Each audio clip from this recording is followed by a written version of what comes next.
ఏ దేశంలోనైనా ఆర్థిక ప్రగతికి బాటలు వేయటంలో నాణ్యమైన మౌలిక సదుపాయాలే అత్యంత కీలకం. ప్రపంచ దేశాలతో పోటీ పడాలంటే స్థిరమైన వృద్ధి, ఇన్ఫ్రాస్ట్రక్చర్ కీలక అంశం. ప్రధాని మోదీ 11 ఏళ్ల పాలనలో దేశంలో మౌలిక సదుపాయాల కల్పనకు అగ్రస్థానం కల్పించారు. వివరాల్లోకి వెళితే, దేశంలో గతంలో మౌలిక సదుపాయాల కల్పనకు తాత్సారం జరిగేది. ప్రాజెక్టులు ప్రకటనలకి పరిమితమయ్యేవి. కానీ ప్రధాని మోదీ 2014లో అధికారం చేపట్టిన తర్వాత మూస ధోరణికి చర్మగీతం పాడారు. దేశ మౌలిక సదుపాయాల కల్పనకు పెద్దపీట వేశారు. ప్రగతి వేదిక ద్వారా ప్రాజెక్టుల పురోగతిని క్రమం తప్పకుండా పర్యవేక్షిస్తూ వచ్చారు. ఫలితంగా 2014కు ముందు చేపట్టిన ప్రాజెక్టులు సహా కొత్త వాటిని ప్రకటించి పూర్తి చేసింది ప్రధాని మోదీ ప్రభుత్వం. దీంతో దేశంలో విప్లవాత్మక మార్పులకు నాంది పలికినట్లయింది. మౌలిక సదుపాయాల కల్పనలో మొదట గ్రామీణ రహదారుల నిర్మాణంతో మారుమూల ప్రాంతాలన్నింటికీ రోడ్డు సౌలభ్యం కలిగింది.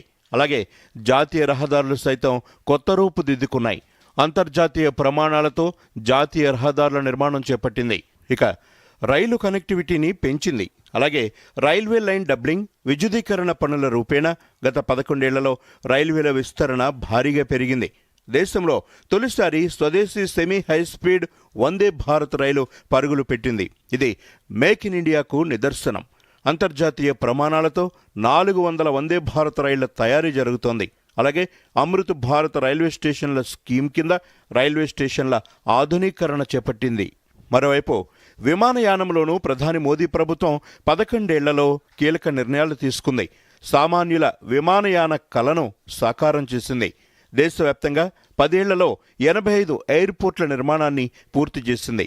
అంతేకాకుండా ఉడాన్ పథకంతో 73 ఎయిర్పోర్ట్లు, 13 హెలీపోర్టులు అనుసంధానం చేసింది. అలాగే నగరాల్లో రవాణాను మెరుగుపరిచేందుకు చర్యలు చేపట్టింది. ఇందులో భాగంగా మెట్రో రైలును అందుబాటులోకి తీసుకువచ్చింది. గత 10 ఏళ్లలో 23 నగరాలకు మెట్రో చేరువైంది.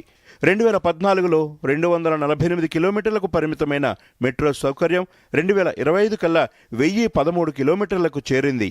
11 ఏళ్ల కాలంలో అనేక ప్రాజెక్టులు, చేపట్టిన కార్యక్రమాలు దేశానికి మైలురాయిగా నిలిచాయి. ఈ మధ్య కాలంలో పంబన్ కొత్త వంతెనను ప్రారంభించారు ప్రధాని మోదీ. అలాగే ప్రపంచంలో ఎత్తైన ఈఫిల్ టవర్ కంటే ఎత్తులో నిర్మించిన చినాబ్ రైల్వే వంతెన కూడా అందుబాటులోకి వచ్చింది. యూపీలో సరయూ నహర్ ఇరిగేషనల్ కెనాల్ నిర్మాణం మోదీ హయాంలో పూర్తయింది. 4 దశాబ్దాల క్రితం ఆమోదం లభించి పెండింగ్లో ఉన్న ఈ ప్రాజెక్టుకు మోక్షం లభించింది. బీహార్లో కోసి రైత్ మహాసేతు నిర్మాణం చేపట్టింది. అలాగే కేరళలో కొల్లాం బైపాస్ ప్రాజెక్టు, బ్రహ్మపుత్ర నదిపై బోగిబీల్ రైలు వంతెన, అటల్ సొరంగం, ఢిల్లీ చుట్టూ పెరిఫెరల్ ఎక్స్ప్రెస్ వే ప్రధాని మోదీ హయాంలో పూర్తయ్యాయి. జాతీయ జలమార్గాల చట్టం 2016 కింద 111 మార్గాలు జాతీయ జలమార్గాలుగా ప్రకటించింది. మౌలిక సదుపాయాల కల్పనకు సంబంధించి భవిష్యత్తు ప్రణాళికలు సిద్ధం చేసింది. కేంద్ర ప్రభుత్వం 100 లక్షల కోట్ల రూపాయల వరకు ఖర్చు చేయాలని యోచిస్తోంది. దేశ ఆర్థిక వృద్ధిని సమున్నత స్థాయికి చేర్చడంలో మౌలిక సదుపాయాల కల్పనపై ప్రధాని దూరదృష్టి దోహదం చేస్తోంది. Bureau report, Doordarshan news.